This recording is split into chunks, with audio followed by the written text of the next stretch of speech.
Hello, Doodle and Chat. I'm Carrie Baughcum. And I'm Mandi Tolen.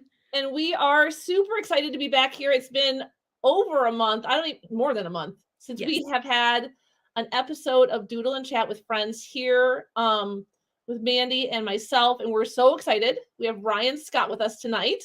Yay. Meanwhile, Mandi's making re-entry back in from spring break. And I am excited to sleep in tomorrow because I start my spring break tomorrow. Yes, I go back to school tomorrow, so I know. But you had a great time, right? I did. We visited Washington, D.C. for our 30th wedding anniversary. Saw so many things. Got to see the White House. So we had a White House tour, which was probably my favorite part. I'm pretty sure we saw Biden walking on the back lawn. Secret Service would not confirm when I asked. They kind of gave me a look, but I'm pretty sure it was him. So at least I'm going to tell people it was. Sounds good. Sounds like fun. It was. You guys had good weather while you were there? It was wonderful weather until the very last day, which was the day we were flying out. So it wasn't a big deal other than the flight was kind of yucky because we had a lot of turbulence. But no, wonderful weather. It was 82 on Thursday. Nice. Yeah. Wasn't that warm here? Nope. Not even close. We had snow on Saturday. That's crazy. Yeah. It started off, we got there, it was like 50 and that was on Monday. And by Thursday, it was in the 80s. It was beautiful. That's awesome. We have a couple of friends here with us. That's even more exciting. Other than Ryan, we have other friends that are visiting with us that are, on the chat here, but really excited to be back for a Doodle and Chat with friends. And we get to talk about Ryan. Why don't you share a little bit with everybody about who we get to talk to today? I would love to. So Ryan Scott is an educator, having served schools as a teacher and administrator. He is the author of Increasing Students' Hope Coefficient, where he shares how to increase hope by focusing on goals, way power, and willpower. And he's the host of the Big Ed Idea podcast. If you follow Ryan on Twitter or listen to his podcast, you know he's an advocate for students in all ways. Outside of education, he's a husband, a girl dad, a hiker, and a fit leader. I had the honor of being a guest on Ryan's podcast, and I'm excited to switch the roles tonight as we doodle and chat all about him. Bring him on. Hello, ladies. Hello, Ryan. So we are super excited to have you here with us. We're not sure how much you know about Doodle and Chat with friends. So we'll share with you a little bit about what you've gotten yourself into so that you completely understand, because it's too late now. You're on camera. So yeah, it's too late. Yeah, it's too late. And then for anybody else who's joining us. So we have questions in the bowl, and the bowl has been rested. So I wonder what it's going to be like today. We call it the bowl that knows, because it always pulls just the right questions for the people that we're interviewing. So it's filled with questions, some that are written specially for you, that we've done our research about everything Ryan Scott. And then there's some just very special random ones that even Mandi and I don't know about. So we will pull from the bowl that knows, and then we'll listen and chat with you. And while we're talking to you, we're also going to draw and doodle about what we're talking about. We welcome you to draw along with yourself and us if you want to, but if you just want to be part of the chat experience, that's also okay. Okay. Yeah. No, I can totally do. So I forewarned you. I'm not much of an artist. So look, let's just do it. Let's just see what happens. Awesome. And we welcome our other friends that are here with us, who are watching live with us or watching later, to also put pen to paper and draw along with us as we talk with Ryan. So Mandi and I are going to turn our cameras on. That is so cool. I love this idea. Other way. Mandi first. Mandi first. Oh, my ring light here. Let me see if I can move this over. My ring light is in Ryan's face. Oh, it is. It's probably a better view.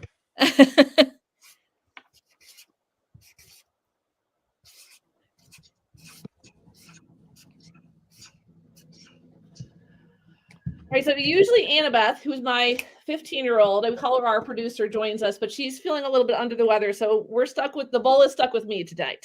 So I'm going to dive right in and we'll pull our first question. Thank you, ladies.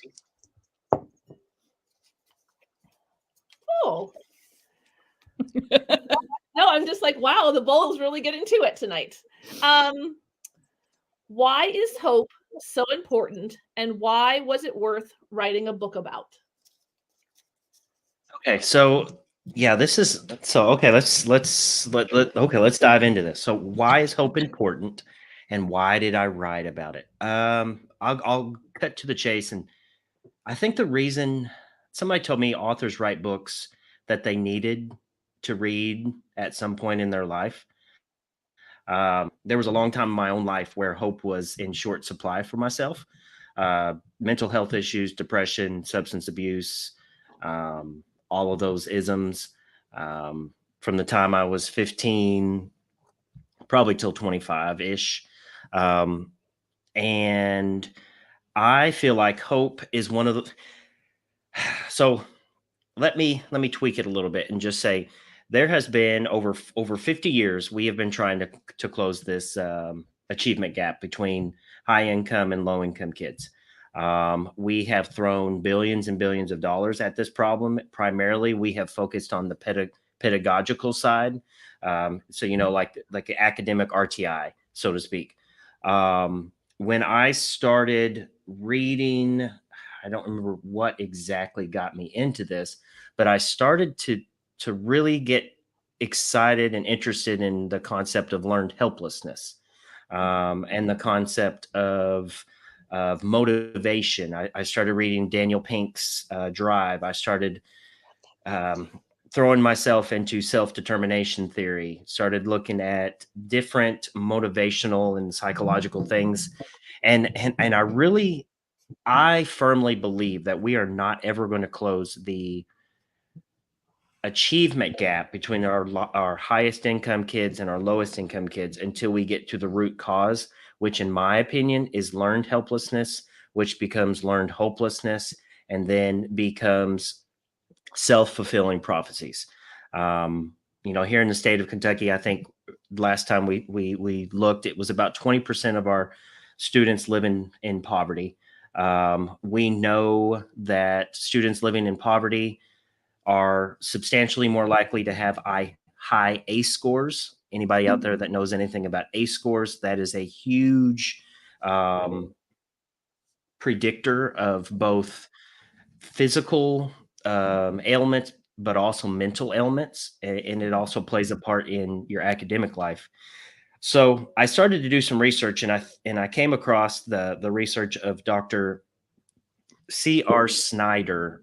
He's out of Kansas, and I can't remember the exact college right now. I'm having a brain fart, but he started studying hope, and he learned that hope is actually a verb, that you can teach hope. That actually there are thousands of studies that have shown that people with a higher hope score outperform people with a lower hope score. A student with a higher hope score will outperform a student with a higher IQ but a lower hope score. Athletes with higher hope scores will outperform athletes with lower hope scores. So then I got to thinking, well, if hope is such a powerful force and we can teach it, why would we not teach it in our classrooms? And then I also look back on, I have about 20 years of coaching experience. I coached soccer at the high school level, select level. I grew up playing sports. And I always viewed myself in the classroom as more of a coach. I never really got into, there was some of the content that I loved, but I loved mentoring my kids, and so to be able to throw that psychological component into the mix of education, I think is the first step at closing that achievement gap.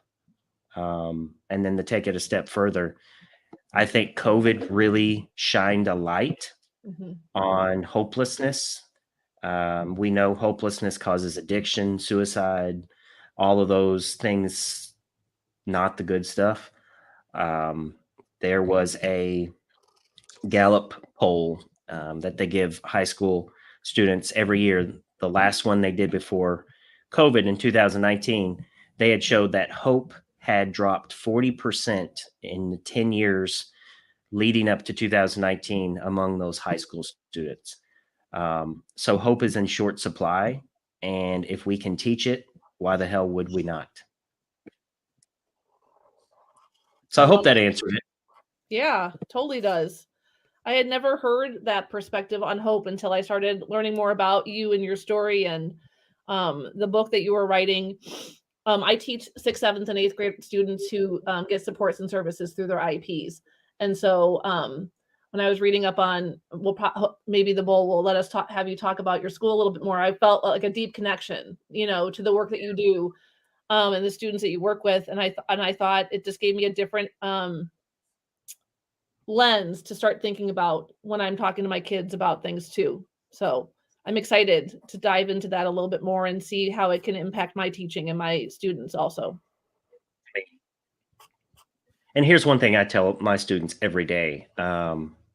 If they can harness that stuff that they have been through, nothing will stop them. Some of our students have seen more in their short lives than many of us ever will. And if they can realize just how powerful they are, that by goal setting, which is another piece of this hope theory, by goal setting, before long, goal setting becomes addictive, and then success becomes addictive. And then, you're trying to improve yourself and you're looking for ways, and that's always going to bring you up. That's going to bring you out of where you're presently at. Mm-hmm. Absolutely. I also hope that the bull has a few more questions about his school as well. Okay, Bull. Come on, Bull, don't let us down. It's in charge. It is literally in charge. I loved the idea of the individualized plans for every student.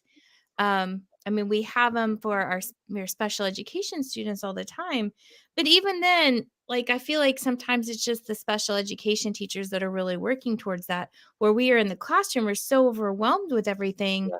Yeah. We try to give them supports and services, but I don't think it's how it was designed to be. And as I was reading about your school, I was like, I think they probably do it like it was designed to be. And I think every student should have their own education plan. Yeah, absolutely. We call them ILPs, individual learning plans. Mm-hmm. They're not perfect. We have some room to grow on them. And I have my own theories of how we should be doing things. But every successful secondary school I've ever read about has a very well-functioning advisory program. And that advisory program is not about getting the kids to think about what homework they have. It's not about getting these kids, to get ready for a fundraiser coming up. The sole purpose of the advisory is to be a mentoring adult to your group of kids. And schools where I've seen it really work well, they keep the same group of kids for multiple years. And you get a sense to build a community with your students. Maybe because of my elementary background, but growing up, or not growing up, but in my early days of teaching, reading responsive classroom approach, reading about positive discipline, at the elementary level, in order to have a well-run classroom, you have to focus on that community. And I think secondary schools, we forget that a lot because we expect our kids to function as adults, which is crazy because the neuroscience tells exactly the opposite. I read the other day, and I'm talking about my middle school kids here, but my middle school kids can feel the adults, the same emotions as adults. But they have no brakes. Their brakes have not been invented yet. So they have all of these crazy emotions coming at them. no way to slow them down. But yet we still expect them to act like an adult. When, let's be honest, I see adults that don't act very, very good every single day. So why the heck should we expect our kids to act any better? So I'm going to just tell you really quick, the school district that I'm in now, when I first arrived, we had a seminar time, dedicated seminar time. It wasn't for homework. We started off with kind of a curriculum, but the curriculum was more team building, more mentoring, and it was more to guide the teacher than it was to guide the students. We kept the students all 4 years. We got them as freshmen, and we kept them until they graduated. And after that first 4 years, I can't remember what happened. Oh, I do remember. We went from a block schedule to a traditional schedule, and they couldn't figure out how to make it work. So they cut back. I still run into those kids that I had for 4 years. And I mean, that was 10 years ago. And they're still like, hey, I loved being in that with you. I mean, I didn't teach them. These were kids that weren't even in my classes. But we called it our family. And I know people think that's cringy to say that, but when you're with this group of people for 4 years, different socioeconomic backgrounds, it's not cringy at all. Ability levels, all of this, and they functioned very much like a family did. They had each other's back, and people were like, well, it won't work. It did. I mean, I can tell you that it did. I had very wealthy students with very poor students, and they sat and they talked to each other every day and encouraged each other, and it was really good. I actually brought it up earlier this year and said, guys, we need to get back to this. This is what our kids need. So here's the thing, Mandi. Our education system was written for a time when kids had nuclear families, where kids came in ready to learn, where kids didn't have to, where kids could come in and focus on the content. And when kids came in compliant, and when the world, if you weren't compliant, that's okay. You could drop out and you could get a blue collar job and you would make really good money. I'm sorry, that's not the way the world is now. The academic achievement gap, the more and more I look at this, it has less to do with trauma and poverty and less to do with socioeconomic and more about the nurturing relationships that these kids have in their lives. And I see very rich kids with no nurturing relationships that end up doing just as poorly as some of my very, very low income students. I've seen kids that have some substantial trauma that do really well. I've seen some with lots of trauma that don't do really well. But the piece that, and this is part of that hope research, is strong, nurturing, supportive relationships where boundaries are set. And when our kids are not coming into the building with those, I'm sorry, there's those people out in the outside of the classrooms that say it's not our job. It is our job now, because that's the way of the world. And if we want to level the playing field for all of these kids, then we have to level the playing field. And that starts with relationships. That starts with those nurturing environments. That starts with the boundaries. That starts with tough love. And that is the mentoring piece, where the family structure used to take over. I just read a statistic the other day: 25% of all kids under the age of 18 live in a household with no father in the United States. And that is the worst of any country in the United States or in the world. So we have kids with no one showing them how to be successful adults. And I'm sorry, but our buildings are way more than just content. And this is the thing that COVID really taught me. I was the point of contact for our virtual learners for our high school, at the last high school I was at. And what I quickly learned was that a computer could teach the content. We had kids that were on virtual, they were learning the content, but they were reaching out for me to talk. They were reaching out for me to connect. And so if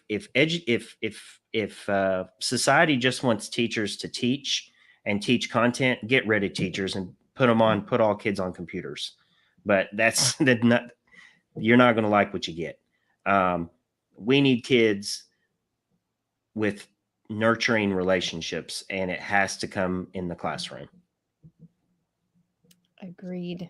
And even I think too, coming from what I think is in my family as a healthy family, we need teachers to be team members with too, because as parents, we need people to go through things with. So no matter if it's a single parent or both parents are there, or whatever the situation is, it's also that teamwork approach too that we need to have. And also sometimes parents need to lean on us, for help, financial assistance when it comes to getting food or whatever it is. So the schools, like you said, are nurturing to the children, but they're also nurturing their families so that we can be there. So nobody's ever alone in it, whether it's the student that needs to know that or the parents that need to know that or whoever it is. That's another role that I think is becoming, more and more of a role of educators too, is that we remind parents that they're not in it alone anymore, and that we can be a team together. Oh, I totally agree. I think sometimes as educators, I've seen this. We are so bougie. We come off as these highly educated people that know what's best for their kids. And we sometimes, in my opinion, overstep. Yes, I have two master's degrees. I've got a bachelor's degree, but I don't know your kid. You know your kid. You know what's best for your child. I think we need to maybe not get back to it. I don't know if we've ever been there, but I believe we need to start believing that people are doing the best they can with the skills that they have. And that includes parents. That includes parents that are coming in generational poverty, generational trauma. What I have found is that when I am vulnerable with my parents, when I sometimes skip some of the educational lingo with, I form connections with them quickly. This is not what I'm happy about, but I'm going to say it. I've expelled 55 middle schoolers this year. I've never had one parent cuss me out this year because they know this breaks my heart to do it every single time. They also know that I have made multiple positive phone calls to them. I've talked to them all the time. I don't with those parents. I guess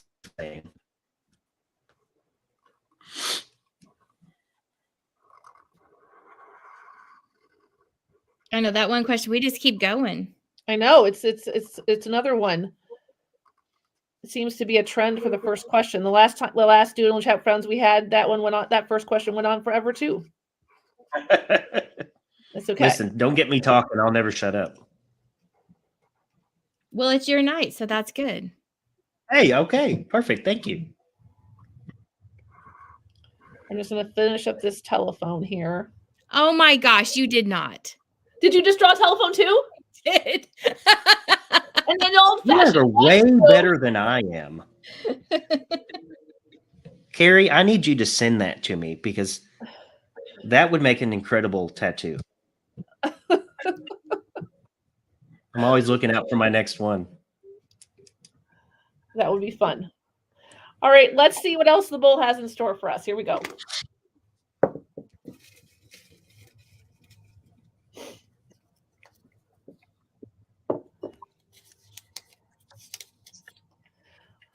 We're picking up on a theme here.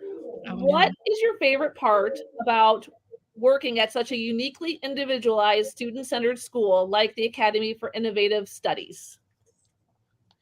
My favorite thing is being able to have real conversations with my kids. My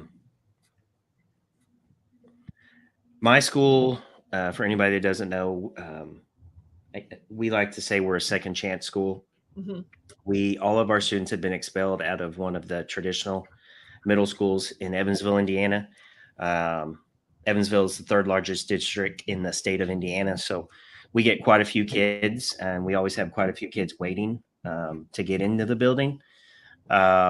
So just being able to talk to these kids every single day about life and being real.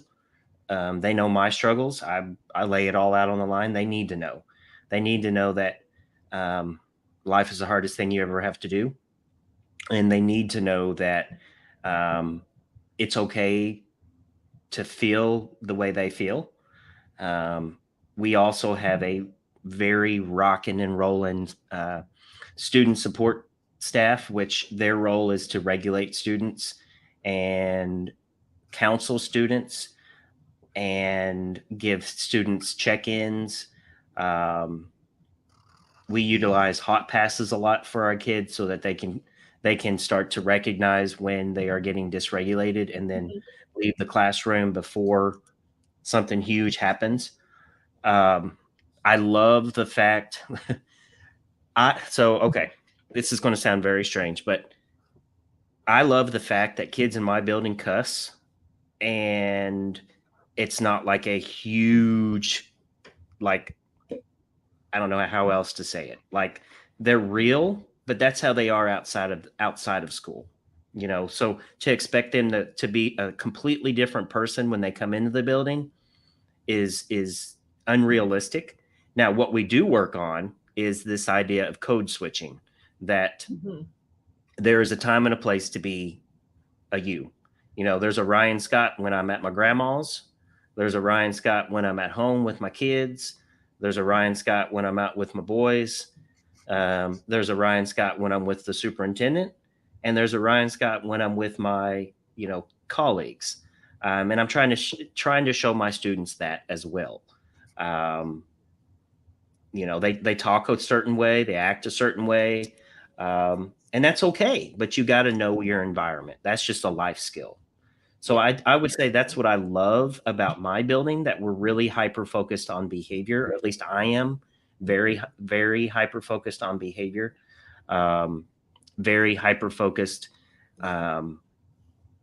when I'm able to have conversations with these kids, that letting them know, look, your struggle is going to make you tough as nails, but you got to get through this.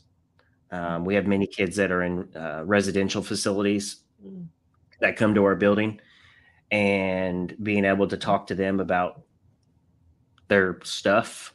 One little lady, she'd been in like 3 facilities. Nobody in her family was able to take her as a foster because the state, they were not super stable people. So, this little girl bawling, breaking down that nobody wants her, nobody can take her. And we're doing everything we can to keep her behaviors at a level that we can keep her in the building. Yeah.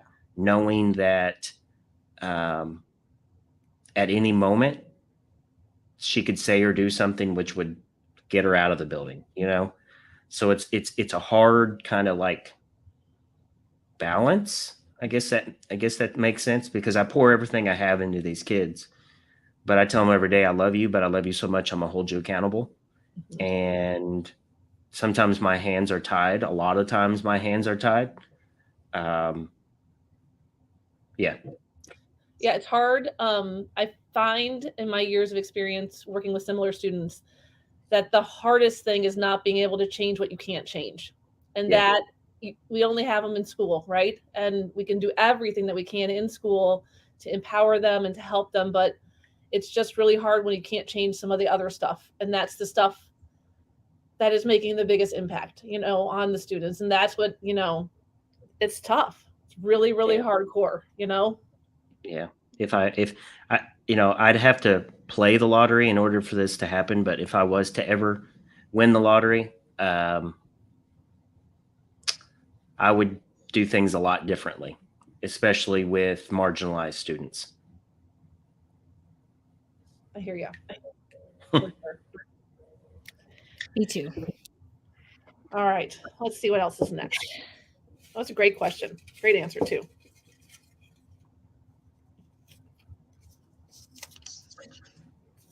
It's like the bowl of doom. It's not the bowl of it's telling us exactly what we should know about Ryan Scott. Okay. And you're giving us all the feels tonight, and I think that's awesome. I love it. Thank you. You're welcome. Tell us when you learned about the 1% rule and why it continues to be a part of your everyday. Okay. Yeah, COVID. So I don't know if anybody out there that's listening, but when COVID happened, I really lost my sense of purpose. You know, I am in it for kids, and I'm in it to have conversations with kids.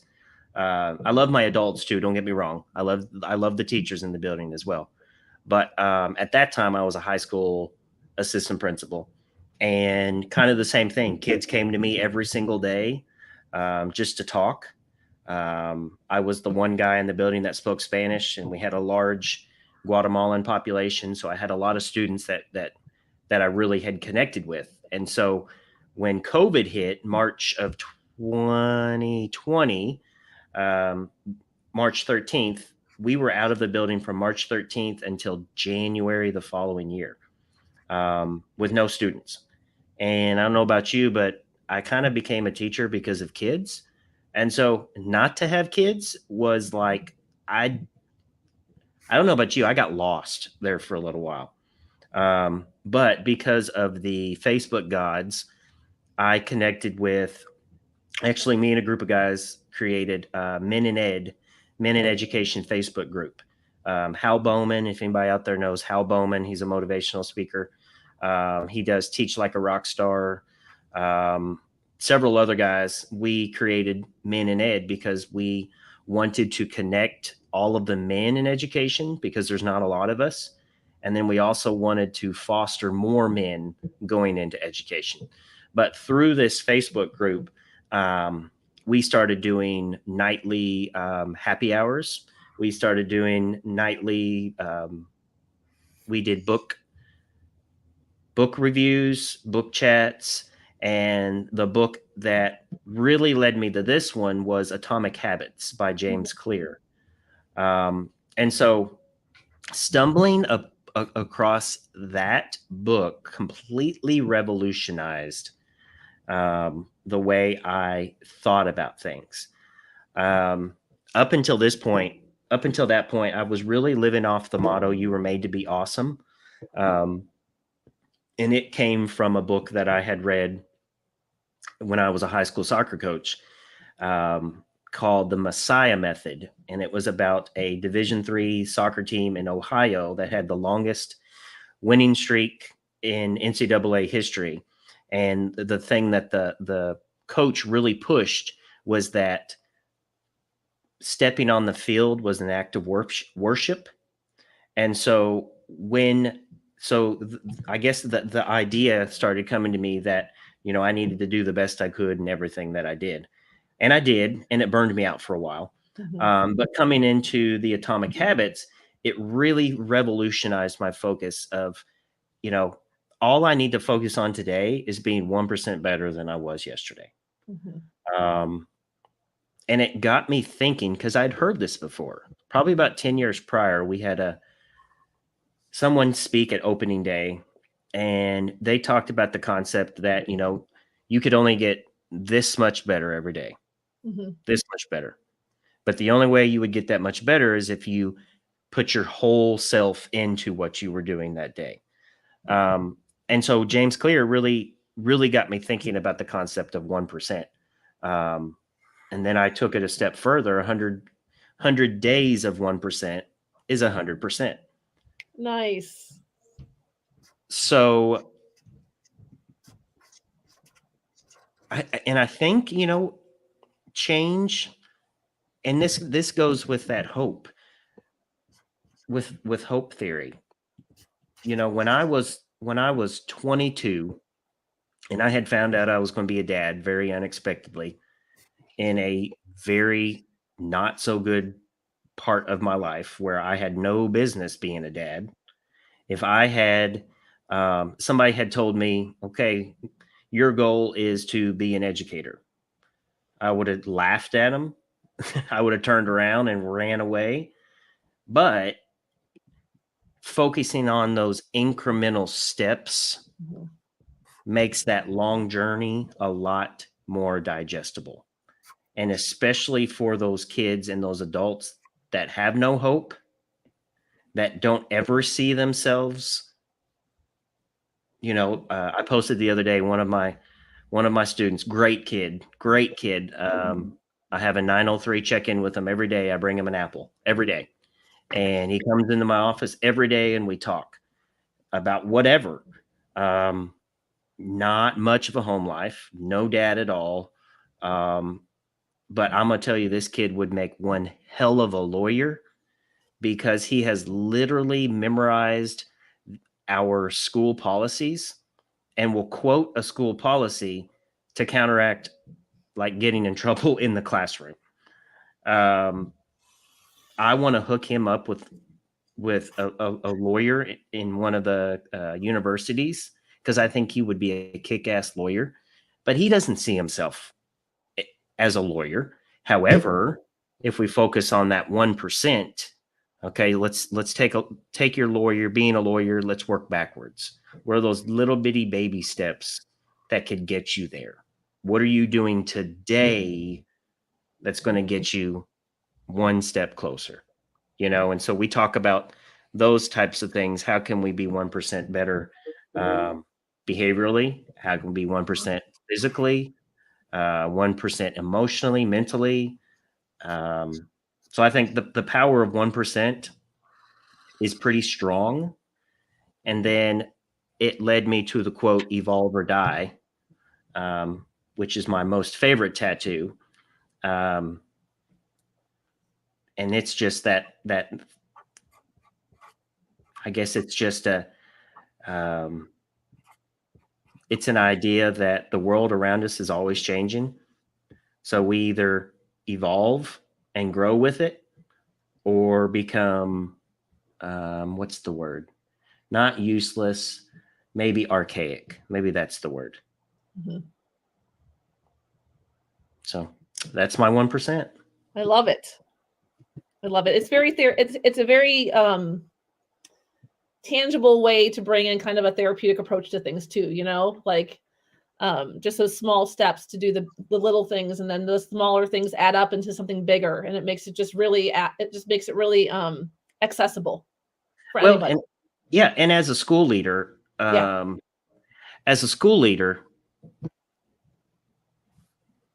do I say this? People above us often want quick results, right? They want quick results. They want test scores to go up. They want, anything that is sustainable isn't going to happen overnight. And I have this idea of go slow now to speed up later. 100%. Sometimes we just need to slow down. It's not about having everything figured out. It's about having today figured out. Does that make sense at all? Mm-hmm. Yeah, change is hard for anybody. That's why guys like Daniel, or guys like the guy who wrote the Atomic Habits, wrote this, because change is hard. But if you break it down into smaller parts, and it makes it easier to go after, right? Yeah. And the students that you work with in particular, their change is so their need to change is so, like, you need them to change so much, but you have to be patient with it because there's so much history ingrained in that behavior, and it takes so much time and so many different things that need to be built into their day or built into their world. Change is just really takes a long time, Yeah. And sadly, the system isn't patient. Right. Mm-hmm. And that's what I see. I say it every day. We have 13-year-olds, 14-year-olds. It's taken them 13 years to get to this point, and you expect us to change them in 9 weeks? Really? I don't get it. I never got into this profession to give up on kids. My thing is, like we had a kid last week was cussing out a teacher. Guess what? This week he didn't. That's a win. Mm-hmm. But they still walked out of class. Yes. Okay. And your point is, No, I hear you. And we also have like, we have timelines of when kids should graduate and when they should finish grades. I also think that those are something that we should look at too. My oldest child, if they could go to high school for 2 more years, it would be such a gift. And they're a really smart kid, but just between the executive functioning and other things, kids need different things, and they need to be able to achieve them in different amounts of times. And the system is just really not built for that at all. And they need to not be made to feel less because they need more time. Exactly. They need to know that everybody needs more time in something. That's exactly right. Yeah, we are not on a conveyor belt. No, exactly. Or we shouldn't be. No, yeah, 100%. Sorry, that never mind. Maybe I only thought that was funny. It wasn't intentional. I crack myself up. I do all the time. I'll be walking down the hallway and like random songs will pop into my mind and I'll just start giggling. And the kids are like, Mr. Scott, what are you laughing at? And I'll tell them, they're like, you're so weird, Mr. Scott. It's like, yes, you're right. I say thank you very much. I worked hard on this weird. Weird is good. Weird means I'm not like anybody else. I agree with you on that one. I think you've touched on this question already. I'm going to go ahead and still say it because the bowl is giving it to us, so it knows what it's doing. You went into teaching later than a lot of traditional, or not traditional, but later than other educators. And since you've gone in, since going into education for your summers off, how have you changed? How did you know I went into education with my summers off? We're good at what we do. We do research. You do. You definitely do your research. So you want to know how I've changed? Yes. Holy crap. How have I not changed? So yeah, I started my first year teaching. I was 27. Now I'm 42. Within the first 5 years, I tried to leave education twice. Applied to be a city police officer. And then I was blessed to get full custody of my oldest daughter to get her out of a not so awesome situation. And then the second time I applied for the state police. And at that time I was remarried, and she found out she was pregnant with our second child. And she was like, you're not going to be a state police officer. So I tried within the first 5 years because, and I say this because within the first 5 years, I thought it was all about strategies. I thought it was all about having the best classroom management techniques. And I stumbled across this idea. It has nothing to do with the strategies, and it had everything to do with the relationships. I was never a good teacher. My lesson plans weren't awesome. I never did essential questions. I don't know if I did an exit ticket or an entry ticket. I don't know if I did those things, but what I did do is I built genuine relationships with my kids, and I tried really, really hard to motivate them to want to do better. And then we celebrated like hell when they did do better. And so I really tried hard to build classroom community. I stumbled across, like I was saying, responsive classroom approach, where I stumbled across morning meetings, and I started teaching my fourth grade students how to give compliments, how to accept compliments. We sat in circle and problem solved. I'll never forget, we had a non-speaking autistic child in my class, and in the beginning of the year would not sit with us, would not do anything. And by the end of the year, Dustin was sitting in the circle with us. Kids would ask him a question, and it was all because of that community. And so over the years, I really fell in love with marginalized students. I really fell in love with marginalized parents.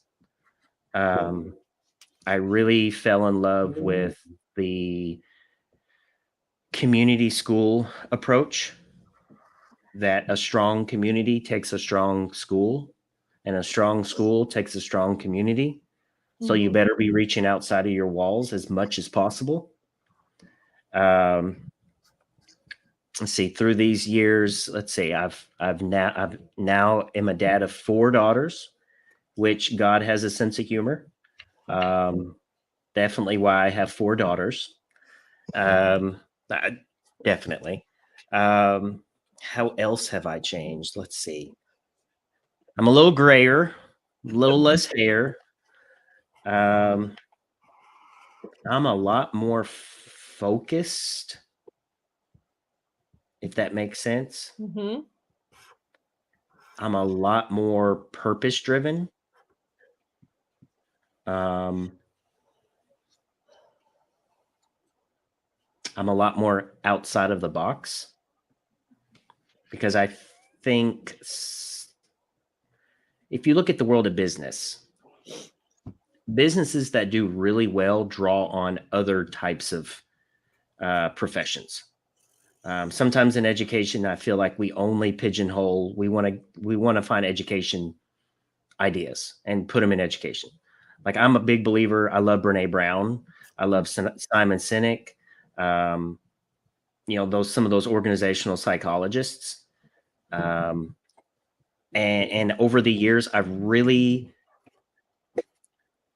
I don't know. I've seen, I don't know, some of those crazy things that we were talking about back in the middle 2000s, like going back to phonics.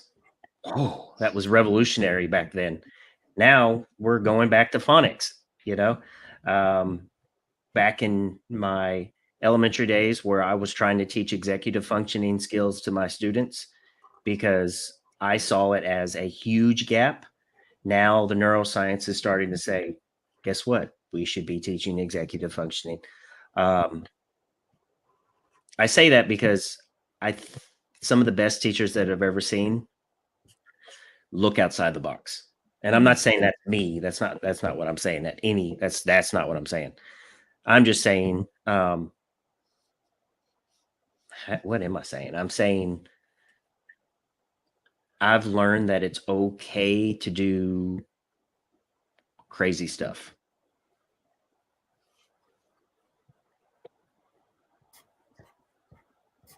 I think that's it.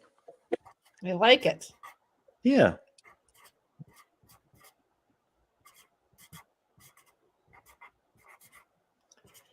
And I know that you say crazy stuff, and I also hear it's also really, really important. I think this happens also with the more confidence that we gain as teachers. It's also okay, and it's also right to do what's right for kids. And sometimes that's not what everybody else thinks should happen, but it's what's important, and that's what matters. Yeah, I've been in that situation more often than I like to admit. I also think, and this is kind of a stretch, but I've taught all different types of kids. Non-honors classes, pretty rough. Non-honors classes, all the way up to, the types of kids that will just do what you ask them to do. Sure. And I love teaching kids, but I think I've found it's more rewarding when you see a student that has to work harder than everybody else, has to approach things differently than everybody else, be successful. Not that I don't really enjoy watching my kids be, I love all of them to be successful, but for some of them, it's just a little bit easier.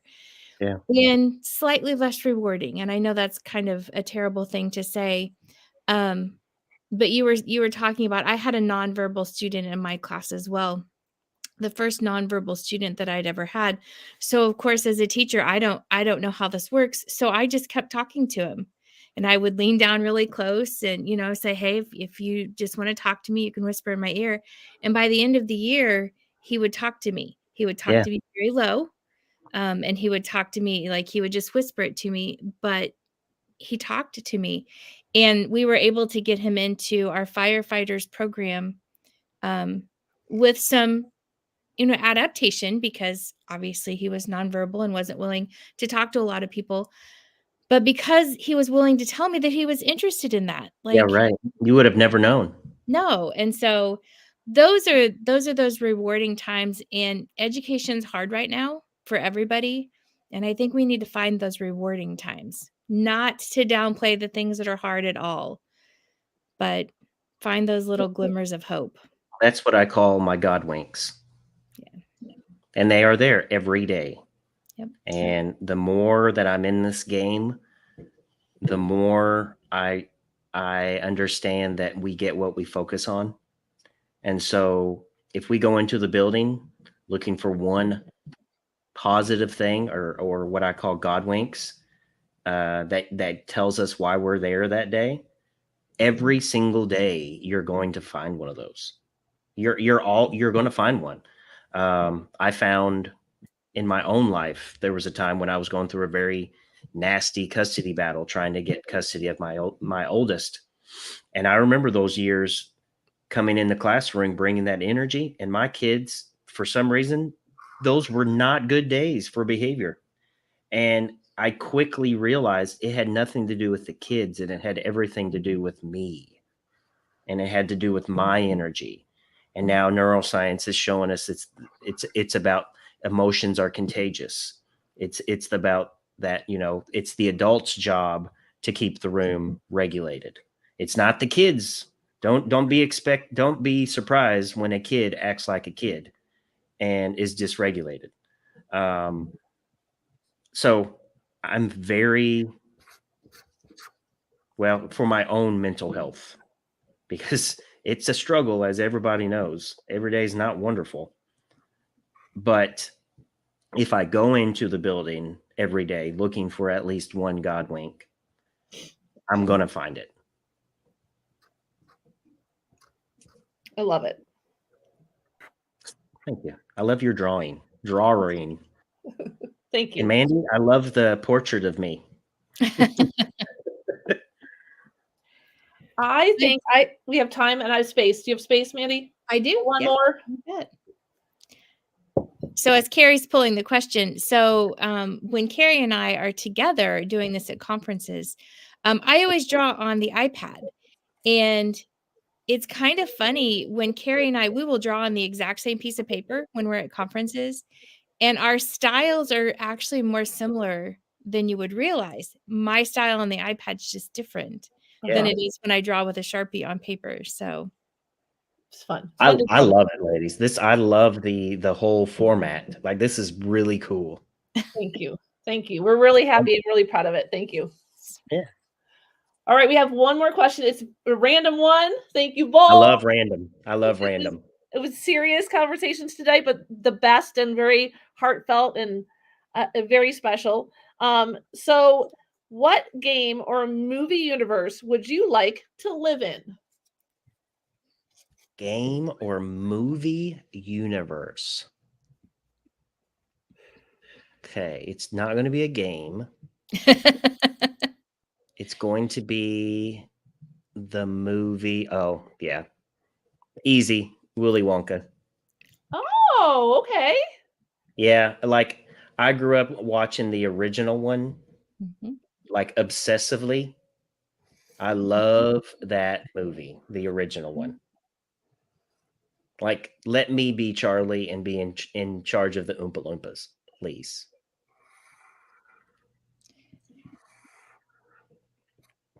That's my husband's favorite movie also. Okay. One of them.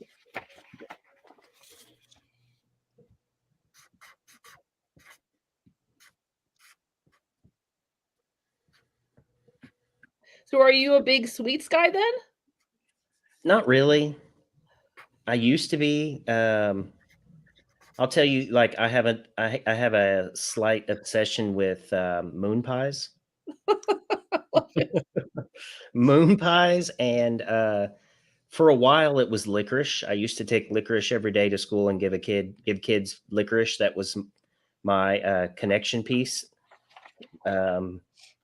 Now I keep snacks in my office all the time, tons and tons and tons of snacks. And so the kids just randomly come to my office for a marshmallow treat or a whatever. Yeah. So Mandi, you go back to school tomorrow. I do. You do. I'm on fall break or spring break, thankfully. Yes, I'm on spring break also. Excited to sleep in tomorrow and just I got to take the kids to school, so I'm not sleeping in. oh. Yes, I'm excited to go back and Recharge. Yes and no. We celebrated our 30th wedding anniversary by taking a trip to Washington, D.C., which I love to see things. I love to learn So you things. got married when you were 10? I did, yes. Wow. It was very young. They've changed the rules now. Actually, that's not true. In our state, they're trying to lower the rules, but that's Yeah. another story. Okay. Thank you, though. That was very kind. So it was super exciting to see the things that I saw.